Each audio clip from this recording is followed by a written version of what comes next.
우리를 구원하신 하나님을 찬양합니다. 다 함께 자리에서 일어나셔서 영과 진리로 예배하며 주님 앞에 나아가겠습니다.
온 땅이여 하나님께 즐거운 소리를 낼지어다. 그의 이름의 영광을 찬양하고 영화롭게 찬송할지어다. 아멘. 영원한 기쁨의 이유가 되신 하나님, 우리에게 베푸신 한없는 사랑과 구원의 은혜를 감사드립니다. 귀하고 복된 이 시간 주님의 이름을 기쁨으로 찬양하며 예배하오니 주님만 홀로 높임을 받으옵소서. 예수님의 이름으로 기도합니다. 아멘. 블레싱 기도로 공동체 고백 올려드리겠습니다.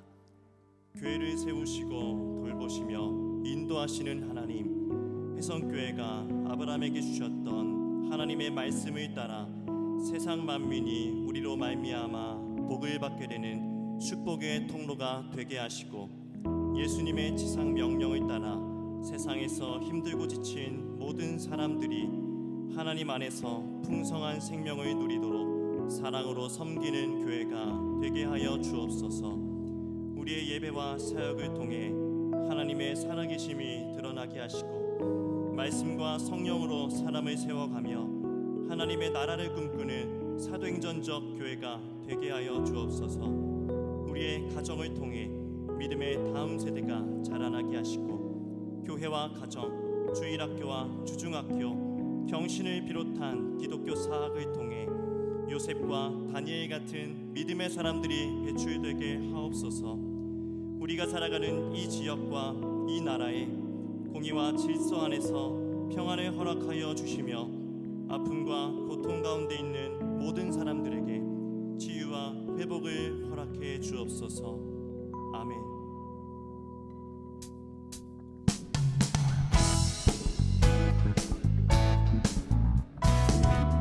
할렐루야. 시간 여호와를 즐거이 부르며 기쁨으로 주님 앞에 나아가겠습니다.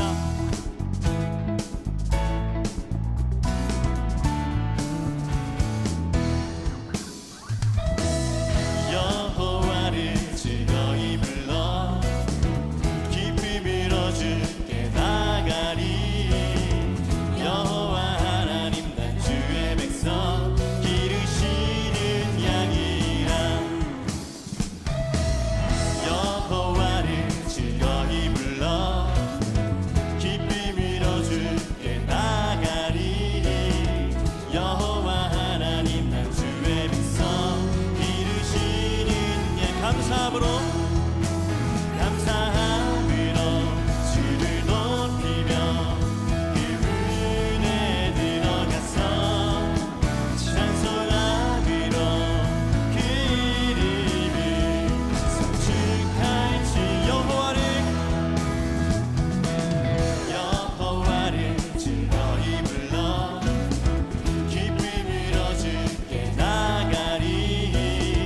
여호와 하나님 난 주의 백성 기르시는 양이라. 여호와를 즐거이 불러 기쁨으로 주께 나가리. 여호와 하나님 난 주의 백성 기르시는 양이라. 감사함으로 주를 높이며 그분에 들어가서 찬송함으로 그 이름을 송축할지. 감사함으로 주를 높이며 그분에 들어가서 찬송함으로 그 이름을 송축할지어다. 주의 선함과 인자하심이 영원하고 주의 성실하심이 내내에 미치리로다.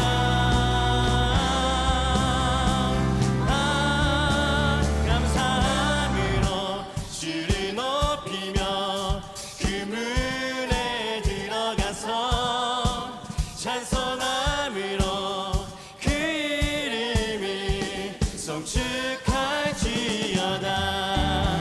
감사함으로 주를 높이며 그물에 들어가서 찬송함으로 그 이름을 감사함으로 주를 높이며 그분에 들어가서 찬송함으로 그 이름을 송축할지어다.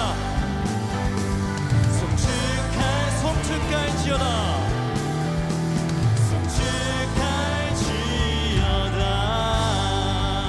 우리의 목자 되시며 양의 문이 되시는 주님의 선하심과 인자하심이 영원합니다. 할렐루야. 자리에 앉아서 찬양하겠습니다.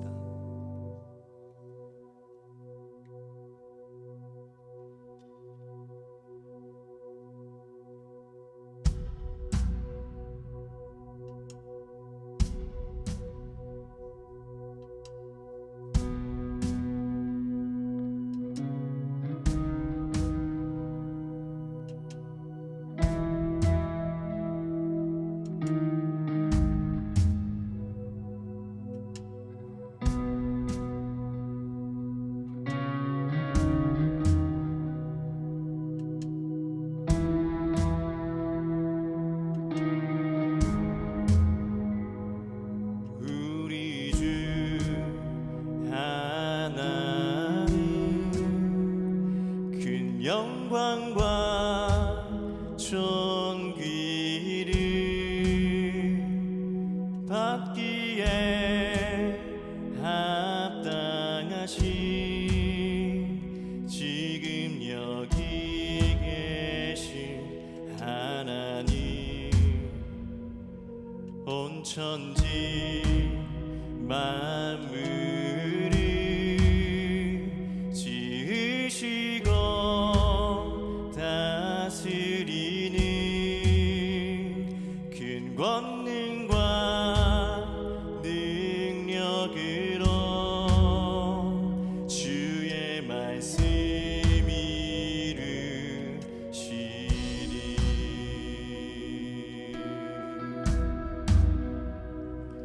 거룩하다 주 하나님,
사랑이 풍성하신 하나님 아버지, 우리를 항상 사랑으로 인도해 주시고 늘 주님과 동행한 삶을 감사드리며 주님께 영광을 돌리고자 온 성도들이 마음과 정성을 다해 예배를 드립니다.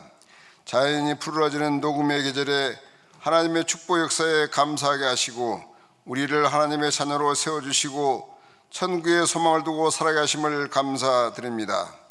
하나님께서 구원의 기쁨을 주셨지만 이기심과 교만으로 오염된 인간성을 가지고 말씀대로 살지 못하고 있는 것 용서하여 주시옵소서. 이 시간 주님께 경배드리는 저희들의 마음을 받아주시고 주의 선하시고 기뻐하시고 온전하신 뜻을 분별하여 살게 하여 주시옵소서. 혜성교회가 앞으로 해야 될 사명을 깨닫게 하여 주시옵소서. 성령의 권능으로 세우신 교회가 먼저 주의 나라와 의를 구하게 하여 주시옵소서. 그리스도를 통해 만나는 하나님 아버지, 혜성교회의 성령의 살아 역사하시기를 간절히 기도합니다. 성령의 인도하심 속에서 함께 기도하며 함께 찬양하며 말씀의 은혜 안에 머물게 해주시니 감사를 드립니다. 성령의 능력을 체험하는 교회와 성도가 되게 하여 주시옵소서. 혜성교회에 소망을 주신 하나님 아버지, 이를 향하시는 여호와, 이를 만들며 성취하시는 여호와가 말씀하시기를 너는 내게 부르짖으라 내가 내게 응답하겠고 내가 알지 못하는 크고 은밀한 비밀을 내게 보이리라 하셨습니다. 혜성교회의 부흥과 위기 앞에 하나님의 뜻을 보여달라고 합심하여 드리는 기도가 하나님을 감동시키는 기도가 되기를 간절히 원합니다. 부딪힌 문제 앞에서 우리들의 마음을 먼저 알고 싶어 하시는 하나님께 우리들의 마음을 드리오니 하나님의 뜻을 이루어 주시옵소서. 하나님께서 동서남북 지시한 땅으로 순종하여 문제의 광야를 돌파하는 믿음을 허락하여 주시옵소서. 기도를 통하여 하나님의 세계를 알며 하나님 나라에 임하시는 역사를 얻게 하여 주시옵소서. 새 생명을 찾고 계시는 하나님 아버지, 오늘 또 우리에게 은혜를 베푸사 복음 전하는 데 전력을 기울이게 하여 주시옵소서. 이제 천하보다 귀한 영혼을 주님의 마음으로 찾게 하여 주시옵소서. 천하보다 귀한 어린 생명들을 맡겨주시고 그들을 말씀과 사랑으로 양육하게 해주시니 감사를 드립니다. 이제 그 어린 생명들을 초청하는 우리들 세상을 준비하고 있습니다. 준비하는 내용이나 과정에 하나님께 함께 하셔서 그날 찾는 모든 어린이들에게 하나님의 사랑이 가득 찬 은혜로운 잔치가 되도록 인도하여 주시옵소서. 특별히 준비하는 위원들에게 하나님의 지혜를 주셔서 힘든 과정이지만 준비원들 스스로 하나님의 은혜를 입는 뜻깊은 준비가 되도록 함께하여 주시옵소서. 하나님의 교회에 대한 이미지가 선하고 순하게 변화되는 감동을 허락해 주시옵소서. 때를 어떤지 못 어떤지 너희는 온 천하에 다니며 복음 전하는 주님의 지상명령에 따라 복음 전도의 사명을 감당하게 하여 주시옵소서.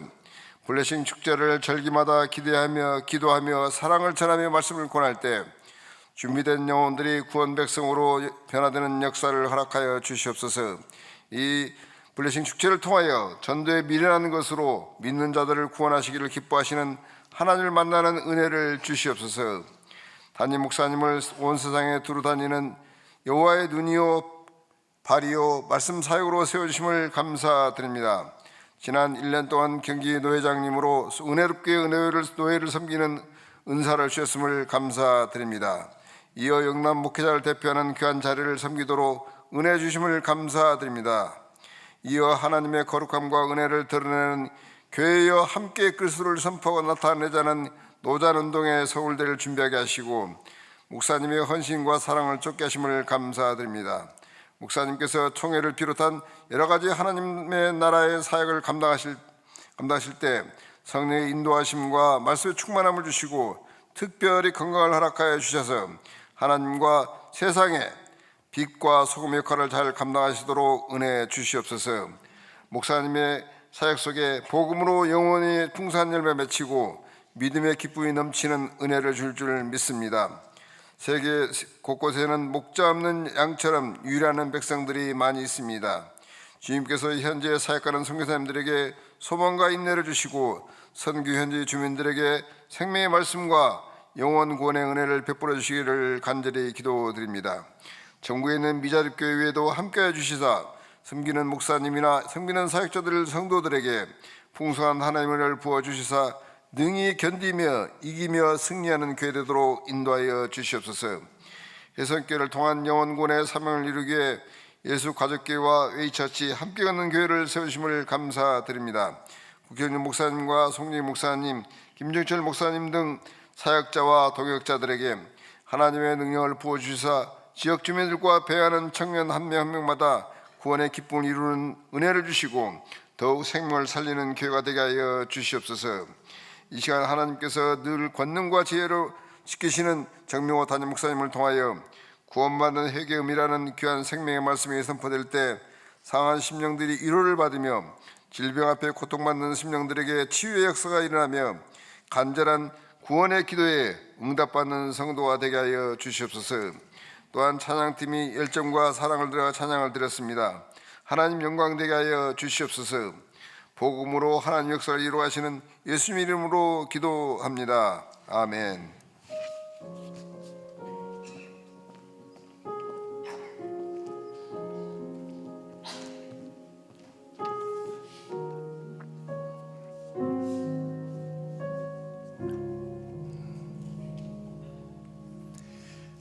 오늘 우리에게 주시는 하나님의 말씀은 사도행전 2장 36절부터 41절까지의 말씀입니다. 화면을 참고하시어 교독하시겠습니다. 그런즉 이스라엘 온 집은 확실히 알지니 너희가 십자가에 못 박은 이 예수를 하나님이 주와 그리스도가 되게 하셨느니라 하니라. 그들이 이 말을 듣고 마음에 찔려 베드로와 다른 사도들에게 물어 이르되 형제들아 우리가 어찌할꼬 하거늘. 베드로가 이르되 너희가 회개하여 각각 예수 그리스도의 이름으로 세례를 받고 죄 사함을 받으라. 그리하면 성령의 선물을 받으리니 이 약속은 너희와 너희 자녀와 모든 먼데 살아 곧 주 우리 하나님이 얼마든지 부르시는 자들에게 하신 것이라 하고, 또 여러 말로 확증하여 권하여 이르되 너희가 이 패역한 세대에서 구원을 받으라 하니 그 말을 받은 사람들은 세례를 받음에 이날에 신도의 수가 3,000이나 더하더라. 아멘.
오늘 구원받는 회개의 의미라는 제목으로 말씀을 나누도록 하겠습니다.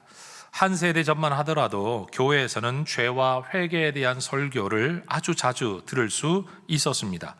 그런데 요즘은 죄를 지적하고 회개하라는 설교를 듣기가 쉽지 않습니다. 그래서 혼자 그런 생각을 해봅니다. 우리 세대가 이전 세대보다 죄를 덜 지어서 그런 걸까? 여러분은 이 질문에 뭐라고 대답을 하시겠습니까? 그런데 이 질문과 함께 제게 남는 또 하나의 의문이 있습니다. 우리가 뉴스를 통해 큰 재해나 재난 또는 비인간적인 사건, 사고를 보면서 탄식한다고 하는 말이 아우 말세다 말세라는 말을 할 때가 많습니다.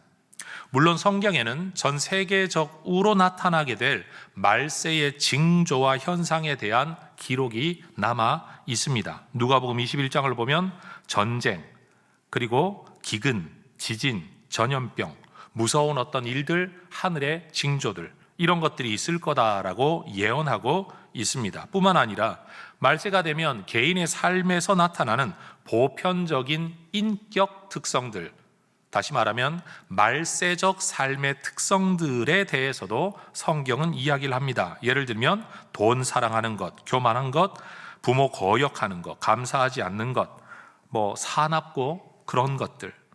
여러분, 특별히 이 모든 것들을 보면서 우리는 성경이 기록하는 이런 말세적 특성들, 예를 들면 외적으로 드러나는 징조들과 인간 내면에 나타나는 인격적인 특성들이 지금 시대가 아닌 초대교회 시절, 그거보다 더 올라가 구약 시대 시절에는 또는 인류 초창기에는 이런 일이 없었는가라고 질문을 해보게 됩니다. 인류 역사의 시간이 흐르고 세상의 종말이 다가올수록 인류의 죄는 더 커지는 걸까요? 다시 말하면 우리 세대는 이전 세대보다 더 악질적인 죄인일까요? 성경을 보면 당장 에덴 동산 직후에도 가인이라는 사람은 동생을 자기 손으로 돌로 쳐서 죽이는, 그게 한 번에 죽진 않았을 겁니다. 그 어마어마한 잔인함을 보여줍니다. 출애굽기를 비롯한 구약 율법을 보면 근친상간을 금하는 계율이 많이 나오고 있다는 건 그만큼 그런 일이 그 시대에 많았다는 뜻이겠죠. 사사기를 보면 일반적인 폭력 행위만이 아니라 이성에 대한 성폭행만이 아니라 동성에 대한 성폭행이 여러 건이나 기록되어 있습니다. 그리고 성경의 기록을 보면 마치 성경 역사는 전쟁 역사다라고 말할 만큼 수많은 전쟁의 이야기가 기록되어 있습니다. 이런 걸 보면 이전 세대가 우리보다 낫다, 우리 세대가 그들보다 낫다, 이런 말을 하기 힘들어 보입니다. 여러분, 신학적으로 말세라고 할 때는요, 언제부터 언제까지라고 구분 지을 수 있는 어떤 기간이 아닙니다. 말세는 하나님을 떠나 살아가는 우리 인류의 삶의 양식 자체가 바로 말세입니다. 우리 인류는 존재적으로도 죄인이고 실천적으로도 말세적 삶의 특징 안에 살아가고 있는 죄인입니다. 우리 인류는 개인의 악이 되었든 구조적인 악이 되었든 공동체적으로도 죄인이고 개인으로도 죄인입니다. 우리 인류는 존재 양식으로도 죄인이고 삶의 양식으로도 죄인입니다. 그 결과 에베소서 2장 3절은 우리 인류가 바로 하나님의 진노 아래에 놓여 있는 상황이라고 말을 합니다. 여러분, 말세는 지금은 아니야, 언제야 라고 말할 수 없고 2000년이냐 3000년이냐 이렇게 말할 수 있는 게 전혀 아닌 하나님을 떠나 있는 인류의 삶의 양식, 존재의 양식, 존재하는 기간 전체가 사실은 말세라고 이해를 해야 합니다. 이런 말세로부터 우리는 구원을 이야기합니다. 그러니 교회를 다니는 사람들 입에서는 죄 또는 회개라는 단어가 자주 등장합니다. 특별히 교회에서는 회개해야 구원받는다고 가르칩니다. 그러니 교회를 다니는 사람들은 매주일 예배마다 죄에 대한 고백, 회개에 대한 기도가 끊이지를 않습니다. 교인들이 맨날 죄를 이야기하고 회개를 이야기하니까 세상은 이런 성도들을 보면서 예수 믿는 사람들이 뭐 그렇게 회개할 죄를 많이 짓느냐라고 말하기도 합니다. 또 어떤 분들은 그렇게 죄를 많이 지을 거라면 예수는 왜 믿냐라고 조롱하기도 합니다. 교회를 다니는 성도들조차도 회개라는 기도를 하면서도 마음속에 의문이 있습니다. 도대체 언제까지 회개해야 되지? 어느 정도 회개해야 되지? 어디까지 회개해야 구원받을 수 있는 걸까? 그러면서 혼자 또 이런 궁금함을 가지죠. 혹시 회개 기도를 못하고 갑자기 죽으면 나 구원 못 받는 거 아닌가? 라는 생각 말입니다. 자살이라는 주제는 매우 민감한 주제라 여러분 쉽게 다룰 수 없는 일이기는 하지만 우리 이전 세대 목사님들은 저도 그렇게 들었었습니다. 자살이 왜 심각한 죄이냐 하면 자살은 죽고 난 이후에 회개할 기회를 전혀 얻지 못한 상태에서 삶이 끝나버리기 때문에 회개 못하고 죽기 때문에 자살한 사람은 천국 못 간다, 구원 못 받는다 라는 말까지 우리는 어려서 듣고 자랐습니다. 교회는 그만큼 회개를 굉장히 중요하게 여겼었다라는 겁니다. 그런데 저는 여러분에게 이런 질문을 할 수 있겠죠. 만약 오늘 아침에 그냥 교회 가겠다고 일어났는데 누군가가 늦어서 화내고 짜증내고 그러다가 부부싸움 되고 자식에게 상처 입히고 그래서 내가 교회 가서 이거 회개해야 되겠다 라고 마음을 먹고 교회를 오는 길에 자동차 사고가 나서 갑자기 세상을 떠났다면, 물론 여러분은 지금 다 와 계시니까 이건 다 가정입니다. 만약 그런 분이 그렇게 세상을 떠났다면 이분을 천국을 갈 수 있을까요? 없을까요? 이 질문에 대하여 여러분이 분명한 대답을 내리고 있지 못하다면 구원 얻는 회개가 무엇인가를 우리는 지금 제대로 이해하고 있지 못한 겁니다. 우리가 전도를 하면서 회개해야 됩니다라는 말을 하면 전도 받는 분들이 그런 대답을 하죠. 나는 죄 지은 거 없다. 나같이 법 없어도 사는 사람이 구원 못 받으면 오히려 하나님이 불공평한 거다라고 말씀하는 분들도 계십니다. 우리는 교회 바깥에 누구보다도 번듯하게 올바르게 살아가는 분들이 많다는 걸 우리는 너무 잘 알고 있습니다. 그러면 문제는 뭐냐? 그분들이 생각하는 죄와 회개의 개념과 성경이 말하고 있는 죄와 회개의 개념에 어떤 차이가 있다라는 사실입니다. 물론 비슷한 점도 있습니다. 똑같은 점도 있습니다. 그러나 본질적으로 완전히 다른 설명을 하는 부분도 있다는 것을 우리가 배워야 하고 알아야 한다라는 겁니다. 누군가가 대화를 할 때 나는 머릿속에 이 단어를 사용하면서 이 개념을 가지고 있는데 저 사람은 그 단어를 사용하면서 전혀 다른 개념을 가지고 있다면 똑같은 단어를 주고받으며 대화를 하면서도 서로 완전히 다른 이해를 가질 수 있습니다. 이게 미스커뮤니케이션, 우리가 세상 속에서 일어나는 불통 또는 오해의 가장 큰 이유가 되죠. 그래서 학자적인 글쓰기를 하는 분들은 항상 어떤 글을 시작하기 전에 내가 이 단어를 사용하는 건 이런 개념에서 사용한다, 내가 이것을 말할 때는 여기부터 여기까지만 이야기한다 라는 어떤 개념 정의와 제한을 분명히 해놓고 글쓰기를 이어갑니다. 왜냐하면 오해를 덜어내기 위해서인 거죠. 오늘 저는 이 설교를 통해 이 자리에 있는 우리 모두, 특별히 설교를 듣는 분들이 성경이 말하는 회개, 특별히 구원 얻는 회개는 무엇인가에 대하여 아주 명료하게 깨닫는 기회가 될 수 있기를 축복합니다. 하나님께서는 우리의 구원을 위해 예수님을 이 땅에 보내셨습니다. 그런데 우리 하나님께서는 그렇게 예수님을 보낸 다음 예수님 혼자서 십자가의 싸움, 구원의 싸움, 마귀와의 싸움을 홀로 고군분투하도록 버려놓고 구경만 하지 않으셨습니다. 예수님께서 이 땅을 구세주로 살아가시는 그 과정 속에서도 하나님은 큰 권능과 기사와 표적이라는 방법을 통해 예수님을 증언하십니다. 예수님께서 하나님의 아들이시다, 구세주이시다, 성경이 예언한 메시아 그리스도이시다라는 것을 하나님께서 증언하셨다라는 겁니다. 따라하십시다. 하나님께서 너희 앞에서 그를 증언하셨느니라.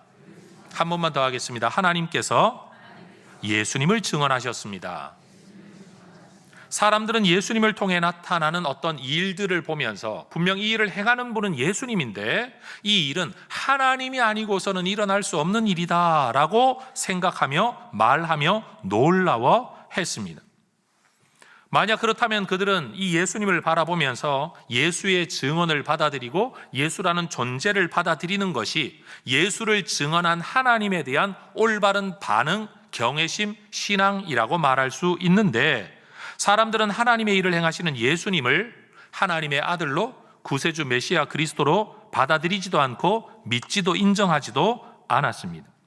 오히려 마태복음 12장을 보면 바리새인이라고 일컬어지는 사람들, 마가복음 3장을 보면 서기관이라고 일컬어지는 종교 지도자들은 예수님이 행하시는 하나님의 증언의 일을 오히려 마귀의 일이라고, 예수님이 이 일을 행하는 것은 그가 하나님의 사람이라는 증거인데 오히려 반대로 그가 마귀의 사람이다라는 말로 폄훼하고 모욕했습니다.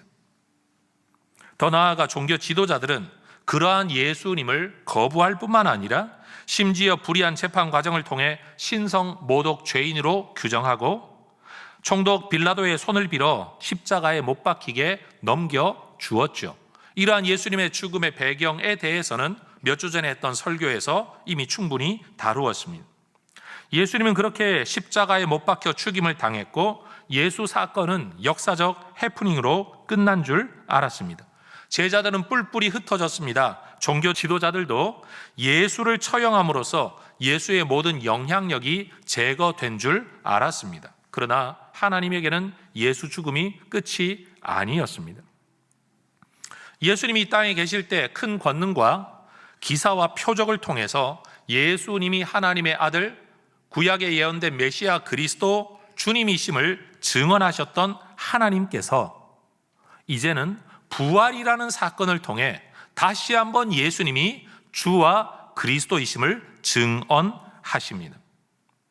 사도행전 17장의 말씀을 보면 하나님께서는 예수 부활의 사건을 통해서 우리가 예수님을 주와 그리스도로 믿을 증거를 주셨다, 증언하셨는데 어떻게? 부활을 통해 우리에게 증거를 주셨다라고 기록하고 있는 겁니다. 여러분, 예수님이 인간으로 이 땅에 오신 사건, 우리는 이것을 성육신이라고 말을 합니다. 이 성육신 사건은 하나님이 우리를 얼마나 구원하기를 강렬히 원하고 계신가를 보여주는 증거입니다. 예수님의 십자가 사건은 우리의 죄가 얼마나 심각한가를 보여주죠. 예수님의 부활은 예수님이 우리를 죽음에서 구원하시는 하나님이실 수 있다, 다시 하나님이시다, 그가 죽음을 이기신 분이다라는 것을 보여주는 증거입니다. 결국 예수님의 성육신, 십자가와 죽음, 부활 사건 모두가 예수님이 우리의 구세주라는 것을 하나님이 우리에게 증언하시는 사건이었다라는 겁니다. 그런데 하나님은 예수님의 성육신, 십자가 죽음, 부활로만 증언하신 게 아닙니다. 성령을 이 땅에 보내어서 또 예수님을 증언하십니다. 요한복음 16장을 보면 예수님께서는 하나님이 보내실 성령이 이 땅에 오셔서 하실 일이 무엇인가를 그렇게 말씀하시죠. 죄에 대하여, 의에 대하여, 심판에 대하여 세상을 책망하시리라. 따라하십시다. 세상을 책망하시리라. 여기서 책망하다라는 말에는 두 가지 뉘앙스가 있는데, 하나는 법정에서 유죄를 선고하다라는 법정적 용어, 굉장히 어떤 큰 무서운 언어이고, 또 한쪽으로는 깨우치다, 깨닫게 하다, 다시 설명해 주다라는 굉장히 부드러운 의미도 여기에 포함되어 있습니다. 성령은 이 땅에 오셔서 여러분, 사람들에게 잘못을 지적할 뿐만 아니라 올바른 것이 무엇인가를 알도록 깨우치는 이 두 가지 일을 하시는 분이 성령이십니다. 죄가 무엇이냐를 가르쳐 주시고, 이 일 때문에 어떻게 심판을 받게 되는가를 가르쳐 주시고, 올바른 것은 무엇이며 어떻게 구원을 얻을 수 있는가를 가르쳐 주는 것이 성령의 증언이라는 겁니다. 특별히 그 중에서도 요한복음 16장 9절을 보면, 여러분, 죄라고 말할 때 우리는 우리 나름의 죄의 개념을 떠올리는데, 성령께서는 죄라고 말할 때 이 죄가 무엇인가를 설명하면서 죄는 그들이 나를 믿지 않는 것이라는 예수님의 말씀을 우리에게 깨우치십니다. 예수님에게는 죄가 무엇이냐? 여러분, 남의 것 좀 도둑질한 거, 이거 죄이죠. 근데 이건 죄악들이에요. 그런데 이거보다 더 본질적인 죄는 뭐냐? 그들이 나를 믿지 않는 것이 가장 큰 죄다라고 예수님께서 직접 말씀하시는 겁니다. 예수님이 하나님의 아들, 우리의 구세주 그리스도이심을 증언하는 일과 믿게 하는 일이 성령의 일이고, 이 본질적 일을 위해서 성령께서 기적들을 행하십니다. 성령의 역사라고 하면 사람들은 초자연적인 일만 자꾸 생각하는데, 초자연적인 일의 목적이 뭐냐? 예수를 증언하는 것이라는 거예요. 그러니 예수를 증언하지 않는 초자연적인 일들은 성령의 일이라고 말할 수가 없는 것입니다. 성령은 예수님을 믿을 이유를 우리에게 제공하시는 하나님의 여러 증거들, 예수님의 자기 증언, 내가 하나님 보좌 우편에 앉을 거다, 구름을 타고 올 거다, 내 아버지이다 라고 말했던 이 예수님의 자기 증언, 하나님의 예수 증언, 이것들을 우리에게 믿어지게 하고 깨닫게 하는 일이 성령의 일이라는 겁니다. 여러분, 베드로라는 사람을 한번 생각해 보십시오. 베드로는 예수님의 공생의 기간 동안 하나님께서 예수님을 통해 행하시는 큰 표적 기사를 보았습니다. 목격자였습니다. 또 3년 동안이나 예수님을 따라다니면서 예수님의 자기 증언을 들었습니다. 내가 하나님의 아들이다. 내가 구세주 메시아 그리스도다. 더 나아가 오순절 성령 강림 사건을 통해 베드로는 성령의 충만함을 받을 뿐만 아니라 그 성령께서 예수를 증언하는, 어떻게 했죠? 예수님이 보내겠다 한 방식대로 오신 성령을 보면서 예수님이 진짜 하나님의 아들이시구나라는 것을, 예수 부활의 사건을 목격하는 일만이 아니라 성령 강림 사건을 통해서도 예수님을 더 분명하게 알게 되었습니다.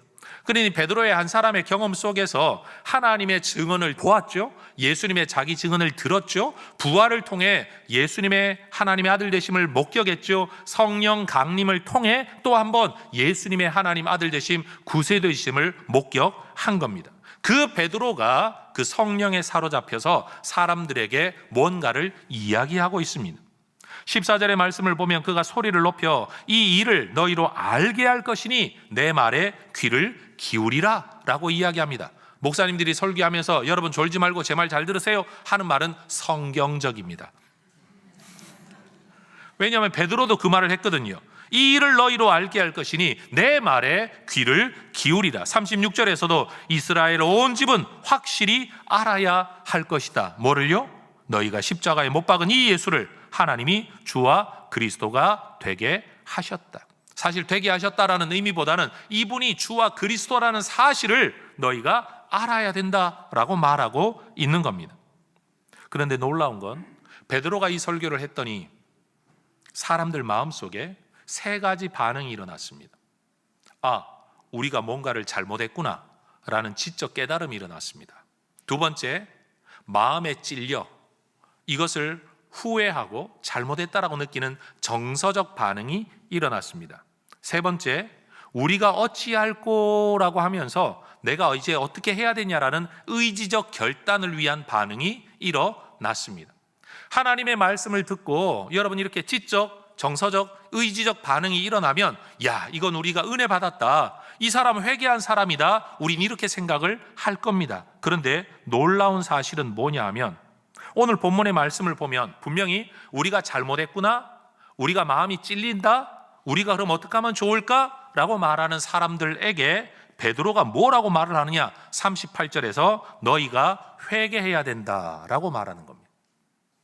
우리는 말씀을 듣고 지정의의 반응이 일어나면 이걸 회개라고 생각을 하는데 베드로는 이런 반응이 일어난 사람들에게 또 너희가 회개해야 된다라고 말하고 있다는 거예요. 그러면 앞에 일어난 지정의의 반응은 회개이다 아니다? 회개가 아니라고 지금 베드로가 이야기하고 있는 겁니다. 문자적 의미로는 잘못되었음을 깨닫고 돌이키는 것이 회개이죠. 한자어로는 뉘우치고 고치는 것, 그게 회개입니다. 그런데 여러분, 성경은 우리에게 그 회개가 어느 방향으로 어떤 결과를 가져와야 되는가를 이야기합니다. 여러분, 참된 회개는 내 내면에서 일어나는 뉘우침이 끝이 되면 안 됩니다. 예를 들어 여러분, 부모에게 잘못한 자식이 자기 방에 들어가 생각하니까 내가 좀 심했구나, 잘못했구나, 다음엔 그러지 말아야지 라고 생각하면 이거 회개입니까? 이건 회개가 아닙니다. 뉘우침입니다. 회개가 되려면 내가 잘못한 대상에게 가서 용서를 구하고 내가 잘못한 그 대상이 내게 용서를 해 주어야 관계의 회복이 일어나고 문제가 해결이 되어져서 진짜 회개가 되는 겁니다. 우리는 대부분 하나님 앞에 와서 내가 이거 잘못했구나라는 생각 정도만 하면, 인정 정도만 고백하면 회개했다라고 착각합니다. 그래서 여러분, 예수 믿는 사람들이 이걸 잘못 배워서 사람에게 잘못해놓고도 하나님 앞에 와서 내가 회개한다라는 기도만 하면 나는 회개했다라고 생각하는 이 잘못을 자꾸만 범한다는 거예요. 이 사람에게 잘못하고 저 사람에게 용서를 구하는 건 있을 수 없는 일인 것처럼 내가 잘못한 대상에게 찾아가 잘못을 인정하고 그의 용서를 받아야 관계의 회복이 일어나는데, 이것이 회개라는 사실이에요. 여러분, 진짜 회개하시기를 주의 이름으로 축원합니다. 그러면 여러분, 하나님께서 예수님에 대해서 행해 오셨던 일이 뭡니까? 예수님을 증언했던 하나님의 일, 예수님의 자기 증언의 일, 성령님의 예수 증언의 일, 그 일을 목격했던 제자들과 사도들의 증언을 믿지 않았던 일들, 사실은 이 모든 일들이 우리에게는 다 죄입니다. 하나님이 세상을 만드시고 인간의 타락 이후에 인간을 구원하기 위한 하나님의 일을 다 해오셨는데 우리는 그것을 하나님의 일이라고 믿지 않는 거예요. 신화라고 생각을 해요. 이 자체가 이미 하나님이 행하신 일을 인정하지 않는다는 점에서 하나님에게 대한 죄이죠. 하나님이 우리를 구원하기 위해 아들 예수님을 보내셨는데, 아니 2000년 전에 목수 하나 살았나 보지, 그건 지어낸 이야기야 라고 말을 하며 그 예수님의 존재를 인정하지 않은 거, 예수님에 대한 우리의 죄이죠. 성령 하나님께서 바로 그 하나님의 일과 예수의 자기 증언을 우리에게 지금도 증언하면서 눈에 보이지 않게 역사하고 계신데 우리가 그걸 인정하지 않고 받아들이지 않고 있으니 우리는 성령 앞에서도 우리는 죄인인 겁니다. 그럼 여러분, 이 증언을 받지 않고 믿지 않았던 게 죄인데 이 죄를 씻을 수 있는 방법은 다른 게 아닙니다. 우리의 가장 본질적인 죄는 하나님의 증언을 믿지 않고 예수님의 증언을 믿지 않고 성령의 증언을 믿지 않았던 것이 우리의 죄인데, 여러분, 이 죄를 해결하는 길은 믿는 것 외에는 없습니다. 믿지 않았던 것이 죄이기 때문에, 받아들이지 않았던 것이 죄이기 때문에, 인정하지 않았던 것이 죄이기 때문에 결국 이 죄를 회개하고 돌이키는 것은 믿는 것, 받아들이는 것, 인정하는 것이라는 사실입니다. 그러니 여러분, 베드로가 사람들에게 했던 말 38절에 보면 회개해라 라고 말을 할 때 그 회개는 결국 뭐냐 하면 예수님을 주님으로 믿고 세례 받는 겁니다. 예수 이름으로 세례를 받고 죄 사함 받는 겁니다. 여러분, 궁극적으로 죄가 있었는데 이 죄를 용서받는 길이 뭐냐? 예수 이름으로 세례 받는 거입니다. 그럼 왜 예수 이름으로 세례를 받아야 되냐? 모든 죄가 예수를 향한, 예수에 대한 태도의 문제였기 때문입니다. 예수 이름으로 받는 세례야말로 성경이 가르치는 진짜 회개의 징표입니다. 여러분, 회개에 대한 이러한 관점은 2000년 전에 베드로가 그 시대 사람들에게만 유효하다라고 말하지 않습니다. 39절의 말씀을 보면 이 약속은, 이 회개와 죄사함의 약속은 너희뿐만 아니라 너희 자녀, 이건 시간적인 문제죠. 너희뿐만 아니라 모든 먼데 사람, 이건 공간적인 문제죠. 그리고 특정하는 누구라고 말할 수는 없지만 주 우리 하나님이 얼마든지 부르시는 자들, 누군지 알 수는 없지만, 몇 명이 될지도 알 수 없지만, 어느 시대가 될는지 알 수는 없지만 그들에게도 이것이 구원의 약속, 죄사함의 약속이라고 베드로가 말하고 있는 겁니다. 성도 여러분, 예수님은 주와 그리스도로서 우리를 이 악한 세대에서 건지시려고 이 땅에 오신 분, 그리고 십자가를 지시고 죽임당하셨다가 부활하신 분이십니다. 따라하십시다. 이 악한 세대에서 우리를 건지시려고. 이게 바울이 갈라디아서 1장 4절에서 썼던 표현이에요. 근데 오늘 본문 40절의 말씀을 보면 너희가 이 패역한 세대에서 구원을 받으라. 여기서 말하는 세대라는 건요, 어떤 시간을 의미하는 게 아니에요. 이 패역한 삶의 자리, 종말의 자리, 저주의 자리, 죽을 수밖에 없는 자리에서 너희가 구원을 받으라 라고 말하는 겁니다. 어떻게 해요? 예수 이름으로 세례를 받고 죄사함 받음으로. 이게 베드로의 설교의 핵심인 겁니다. 그래서 41절을 보면 그 당시의 사람들이 여러분 하루에 3,000명이나 세례를 받고 예수 제자의 무리에 속하게 되었다 이야기합니다. 오늘날 교회 안에 어떤 분들이 이런 말씀하십니다. 목사님, 나는 예수님은 믿지만 세례는 안 받고 싶어요. 언젠가 받게 되겠죠? 하시는 분들을 만날 일이 요즘 점점 많아집니다. 나름대로 무슨 이유가 있으신 것 같습니다. 그러나 오늘 이 성경의 말씀을 여러분 한번 묵상해 보시기를 바랍니다. 베드로는 분명히 말했습니다. 인간이 해결할 수 없는 죄의 문제를 해결할 수 있는 길은 예수 믿고 예수 이름으로 세례 받는 것, 그러므로 죄 사함 받는 것. 저는 이 자리에서 예배하는 모든 분들이 이 세례를 받게 되기를 축복합니다. 그리고 누차 강조하지만 제가 정말로 하나님 앞에 드리고 싶은 예배는 모든 예배마다 세례가 있는 예배입니다.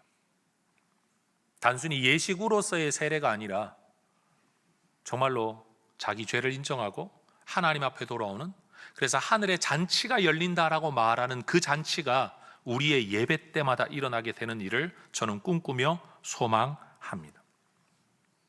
그런데 여러분, 이 세상에 공중권세를 잡은 악한 세력 마귀는 이러한 복음의 진리를 사람들이 제대로 깨닫지 못하도록 영향을 끼칩니다.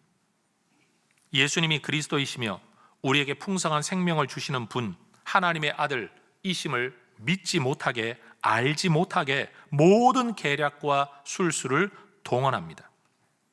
이 세상의 신이 믿지 아니한 자들의 마음을 혼미하게 한다. 혼미하게 한다. 돈에는 밝게 합니다. 그러나 예수에게는 어둡게 합니다. 여러분, 종교에는 밝게 만들 수 있습니다. 그런데 진짜 신앙에는 어둡게 만드는 겁니다. 세상의 지혜는 너무 똑똑하게 만드는데 영적 이 단순한 진리에 대해서는 뭔가 안 믿어지게, 의문이 가게, 뭔가 자욱한 한계 속에 있는 것처럼 우리에게 역사합니다. 성경이 말하는 본질적 죄는 하나님의 아들, 구세주 그리스도이시고 주님이신 예수님을 믿지 않는 게 죄입니다. 성경이 말하는 구원 얻는 회개는 단순히 윤리적이고 도덕적인 몇 가지의 죄악들을 내가 회개하는 것이 구원 얻게 만드는 게 아니라 예수 믿고 예수 이름으로 세례 받는 이 죄사함이 구원 얻는 회개라는 겁니다. 여러분, 우리가 아무리 큰 죄를 범하더라도 이 믿음의 회개를 통해 용서받을 수 있습니다. 그런데 우리가 만약 예수를 주와 그리스도로 믿지 않는다면 아무리 사소하고 작은 죄악들이라고 할지라도, 아무리 간절하고 통렬한 뉘우침을 한다고 할지라도 우리는 용서받고 구원받을 길이 없습니다. 예수 바깥에 있으면 아무리 작은 죄인이라도 구원받을 길이 없고, 예수 안에 있으면 아무리 큰 죄인이라도 구원받게 된다는 겁니다. 그래서 부활하신 예수님께서도 누가복음 24장 47절 이하를 보면 죄 사함을 받게 하는 회개, 부활하신 예수님이 제자들에게 가르치셨던 설교의 주제, 가르침의 주제가 뭐냐? 죄 사함을 받게 하는 회개가 뭐냐는 것을 가르치시는 겁니다. 그리고 이 일을 너희가 증언하라고, 너희가 이 모든 일의 증인이라고, 이 복음에 비칠 이 전도의 내용을 너희가 전해야 된다고 말씀하시는 겁니다. 이 사도적 사명을 계승했던 바울도 여러분, 일생을 복음 사역과 교회 개척과 선교지 사역을 마친 이후에 예루살렘으로 올라가면서 사도행전 20장의 말씀을 보면 내가 일생을 두고 전하려고 했던 내 전도의 주제, 내가 했던 수많은 설교를 딱 한 가지로 요약하라고 한다면 그게 뭐냐? 하나님께 대한 회개와 우리 주 예수 그리스도에 대한 믿음이라는 말로 자기 사역을 요약했습니다. 따라하십시다. 하나님께 대한 회개, 우리 주 예수 그리스도에 대한 믿음. 마치 이 구절을 보면 바울이 두 가지 주제를 말한 것 같죠. 하나님께 대한 회개와 우리 주 예수 그리스도께 대한 믿음. 그런데 이 본문의 의미는 하나님께 대한 회개는 곧 우리 주 예수 그리스도께 대한 믿음이다. 이 한 가지 주제를 바울이 증거해온 겁니다. 그런데 여러분, 성경의 기록을 한번 보십시오. 인간이 구원을 얻을 수 있는 회개는 내가 내 죄악들을 기억하는 회개가 아닙니다. 여러분, 만약 여러분이 회개를 해서 구원을 받는다, 누군가 그렇게 가르친다면 제 질문에 한번 대답해 보십시오. 하나라도 기억 못하면 어떻게 될까요? 내 회개를 통해 내가 구원을 얻는데 내가 내 삶에서 저질렀던 죄악들을 하나라도 기억을 못 해버리고 빠뜨리면 어떻게 되는 거죠?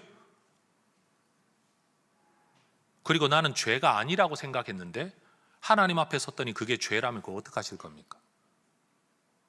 그리고 도대체 어느 정도 회개를 해야 이제는 됐다라고 인정하실 만큼 이제는 구원이다라고 하시는 커트라인이 어딘지는 알고는 계십니까? 우리가 하나님 앞에 하는 이 회개에 대하여 우리가 오해하는 바가 바로 이겁니다.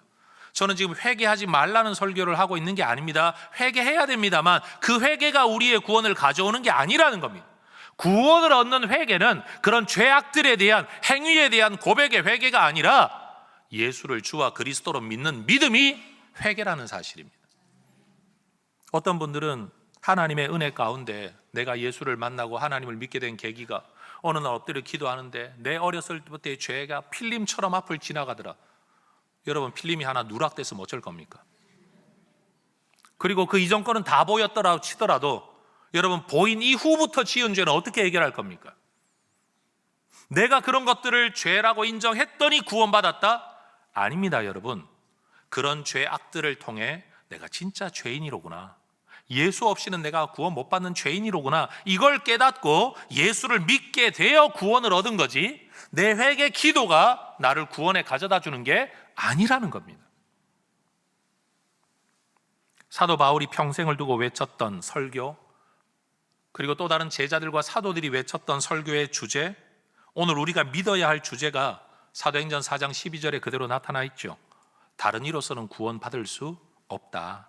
천하 사람 중에, 표현을 바꾸면 인류 역사 안에서 구원을 받을 만한 다른 이름을 우리에게 주신 일이 없다. 성부 하나님께서 예수를 증언하셨고, 성자 하나님이 자기를 증언하셨고, 성령 하나님이 증언하고 계신, 그리고 제자들과 사도들과 성경이 증언하고 있는 바로 이 예수, 저는 이 예수를 지금 여러분에게 전하고 싶은 겁니다. 예수님을 하나님의 아들, 우리의 주님, 그리고 성경이 예언하고 있는 우리의 구세주, 다른 말로 메시아와 그리스도라고 믿지 않았던 죄를 회개하고 죄 사함 받아 세례 받고 구원 얻으시기를 주의 이름으로 축원합니다.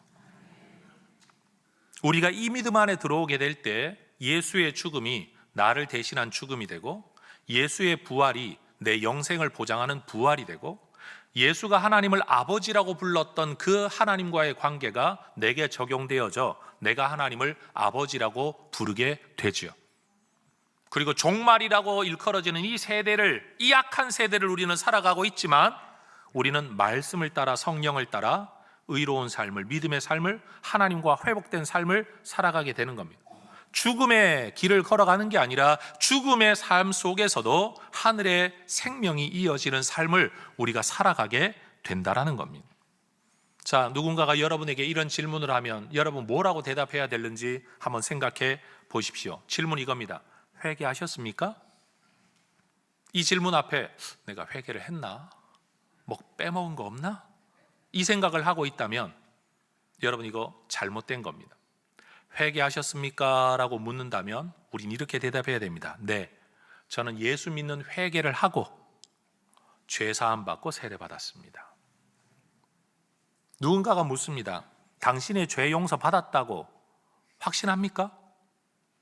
네, 나는 예수 믿는 회개를 통해 죄사함을 받았습니다. 당신 구원 받았습니까? 라고 묻는다면 네, 나는 예수 믿는 회개를 통해 죄 사함을 받은 사람이라 나는 구원받았습니다. 누군가가 구원의 길을 묻고 죄 사함의 길을 묻는다고 한다면, 여러분 회개의 길을 묻는다고 한다면 너 여기서 1시간 동안 네 죄를 한번 생각해 봐라, 이게 필요한 게 아니라 하나님 앞에서 떨어져 있던, 하나님을 인정하지 않았던 너의 죄를 인정하고, 하나님을 인정하고, 예수님을 인정하고, 성령님을 인정하고, 성경이 말하는 예수님을 그대로 믿고 인정하고 받아들이는 게 네가 구원받는 회개다.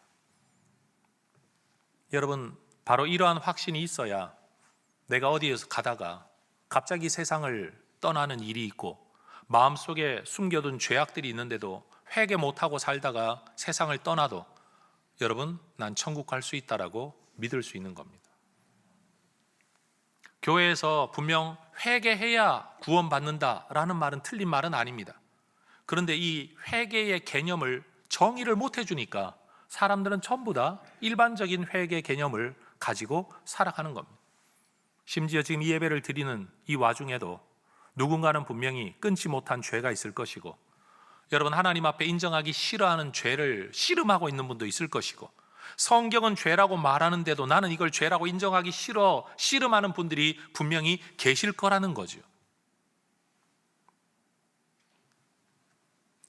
어느 날 예수님께서 십자가를 지시기 전에 제자들에게 여러분 발을 씻기시죠. 베드로가 손사래를 치며 이럴 수 없습니다. 네가 내가 씻겨주는 발 받지 않으면 너 나하고 아무 상관없다. 그러자 베드로가 또 오버합니다. 뭐라고? 내 몸도 씻어 주십시오. 진짜 관계에 있는, 진짜 예수님과 깊은 관계를 나는 맺고 싶습니다. 얼마나 예수님에 대한 사랑이 큽니까? 근데 몸을 씻은 자 발만 씻으면 된다, 필요 없다 말씀하십니다.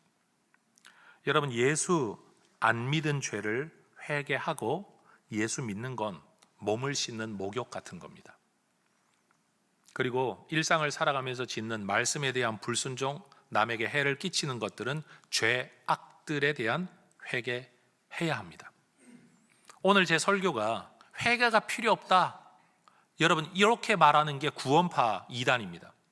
저는 지금 회개가 필요 없다라고 설교하는 게 아니라 인간의 아무리 많은 윤리적 죄악들에 대한 회개가 있다고 하더라도 예수 믿는 회개가 없으면 구원 못 받는다는 이야기를 하고 있는 겁니다.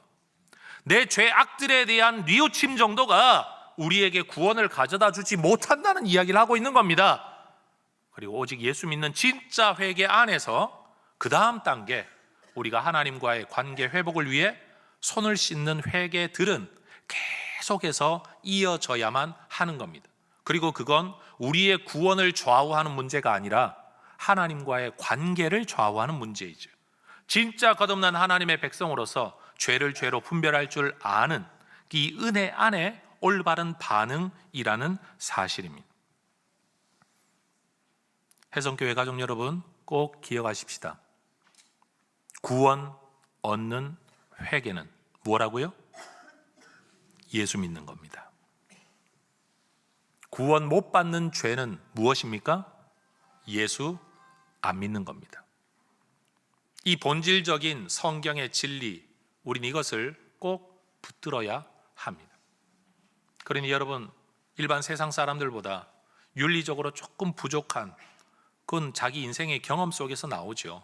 가정 환경에서 나오죠. 어렸을 때부터 교육에서 나오죠. 기본적인 윤리 개념은 가정교육의 결과라고 저는 생각을 합니다. 여러분, 이게 제대로 안 이루어진 분들이 가지고 있는 윤리 개념은요, 힘들어요. 이번 주에도 외국을 갔다 오는데 어느 교회 팀인 것 같아요. 권사님들 좀 돼 보여요. 새치기 하시더라고. 네. 내가 뭐 저기 줄 서 있는데, 목사 티를 내진 않았지만 멀쩡히 줄 서 있는데 은근히 내 뒤에 있다가 슬금슬금 앞으로 자꾸 가시더라고. 그러면서 권사님 빨리 오래요. 또 뒤에 사람 또 불러요. 여러분, 이런 사람 구원 못 받을까요? 못 받는다고 말하고 싶으시죠? 그런데 저는 말합니다. 구원 받습니다. 그건 삶에서 훈련이 덜 된 연약함입니다. 미약함이에요.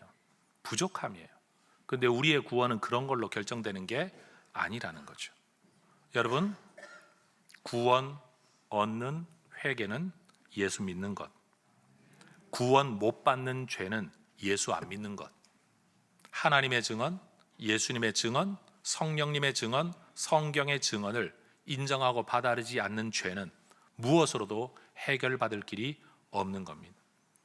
여러분, 오늘 이후로 여러분들 모두가 구원의 확신 안에서 살아갈 수 있기를 축복합니다. 내가 뭔가 기억 놓친 거 없나? 내가 뭐 하는 거 아닌가? 자기 죄책감에 또 빠져가지고 이런 내가 구원받을 수 있나?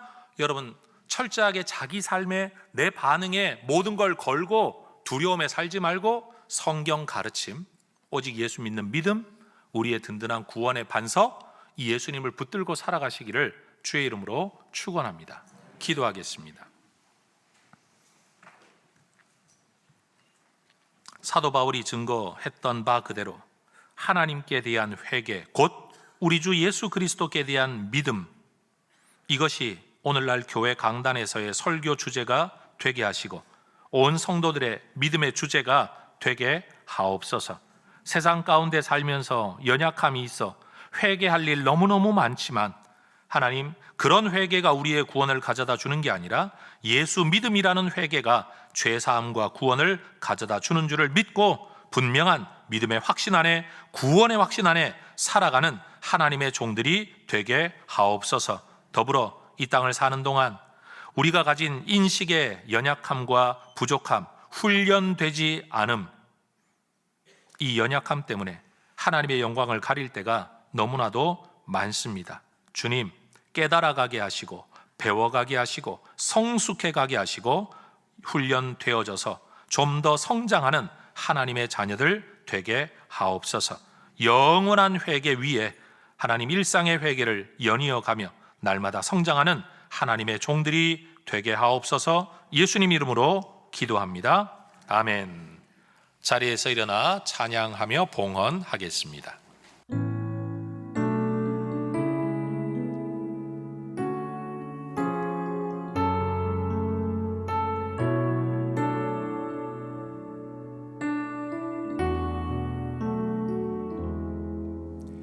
슬픈 마음 있는 자, 몸과 영혼 병든 자,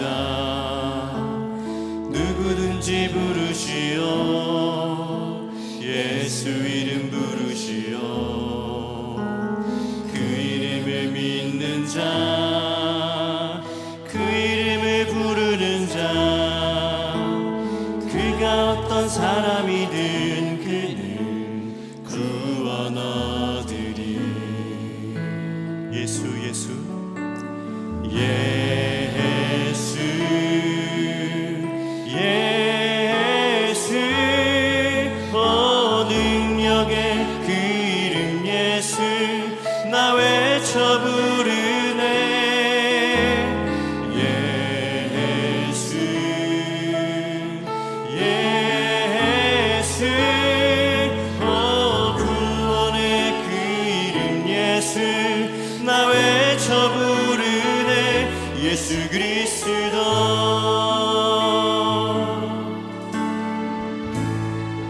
은과 금 내게, 은과 금 내게 없으나 나 가진 건 너에게 주니. 능력의 이름 예수라, 그 이름을 붙드시오. 그 이름을 믿는 자, 그 이름을 외치는 자, 그가 어떤 사람이든 그는 주의 영광 보리라.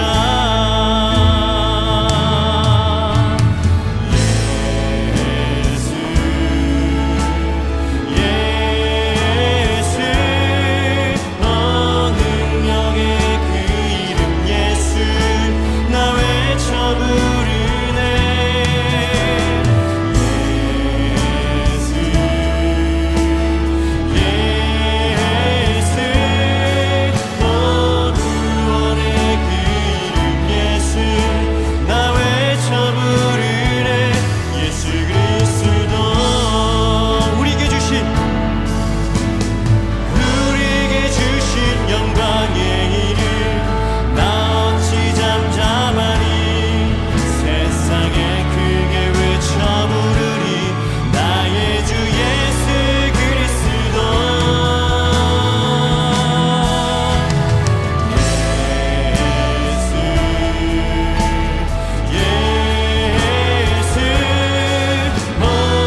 구원의 서양문 함께 고백하겠습니다. 우리를 영원한 죽음에서 건져내신 전능하신 하나님께서 내 삶과 소유의 주인이심을 고백합니다. 은혜로 채워주시는 모든 것들을 지혜로운 청지기로 바르게 사용하겠습니다. 살아가는 동안 물질의 어려움이 있더라도 합력하여 선을 이루시는 아버지 하나님을 더욱 의지하겠습니다. 하나님 나라와 교회 공동체를 세워가는 일에 몸과 마음과 물질로 기쁘게 헌신하겠습니다. 내 삶의 필요를 따라 좋은 것으로 넘치도록 후히 베풀어 주실 하나님을 기대합니다. 아멘. 하나님, 이미 받은 예수 은혜, 끝까지 붙들어야 할 이 예수 은혜 잊지 않고 하나님 여기에 매여 살아가는 주의 종들 되게 하옵소서. 구원의 길은 내 헌신이나 내 회개 기도에 달린 것이 아니라 오직 예수 믿음에 달려 있으며 예수 은혜 뿐임을 기억하고 예수 안에서 살아가는 참된 예수쟁이들이 되게 하옵소서. 이 복음을 위한 교회 공동체, 이 복음을 증언하기 위한 모든 활동들에 내 시간과 능력과 경험과 지위와 물질을 하나님 사용할 줄 아는, 헌신할 줄 아는, 쓰임 받기 위해 내어드릴 줄 아는 주의 백성들 되게 하시고 이것이 억지가 아니라 기쁨이 되게 하여 주시옵소서. 우리의 성교회를 사용하시는 하나님 감사합니다. 지역을 축복하는 교회, 세상에 복이 되는 교회 되게 하옵소서. 우리만 복받은 것 아니라 받은 복을 세상으로 흘려보내는 하나님 나라 은혜의 통로들 되게 하여 주시옵소서. 예수님의 이름으로 기도합니다. 아멘. 주 예수 그리스도의 은혜와 아버지 하나님의 사랑과 성령의 충만하고 놀랍고 오묘한 역사하심이 오직 예수 증언하며 예수 믿음 안에서 살기를 소망하는 참된 회개의 세례의 징표 안에서 믿음의 길 걷기를 소망하는 우리 모든 해성 가족들 위해 이제와 영원토록 함께 있을지어다. 아멘.